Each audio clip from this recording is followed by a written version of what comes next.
तोहफा तोहफा तोहफा तोहफा। तो चलो देखते हैं कौन भेजा है ये तोहफा। ओ अच्छा, मार्स से आया है ये तोहफा। मीशो से ऑर्डर किया था मैंने और मार्स से उतरी है ये तोहफा। चलो চিচিং ফাপ हो যাও, দেখি ভেতরে কি আছে।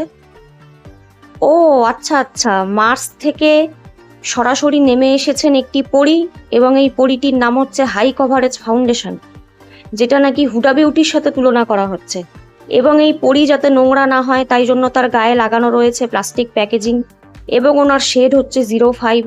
পরীটি দেখতে অসাধারণ সুন্দরী, ফ্রস্টেড গ্লাস বটলে রয়েছেন উনি। এবার চলো দেখে নিই পরীটির সোয়াচ। ভীষণই থিক ফাউন্ডেশন, কিন্তু দারুণভাবে ইজিলি ব্লেন্ড হয় এবং 40 ml product, costed at ₹379 only. তো তোমরা চাইলে এটা অবশ্যই কিনতে পারো। তো চলো আজকের মতো টাটা।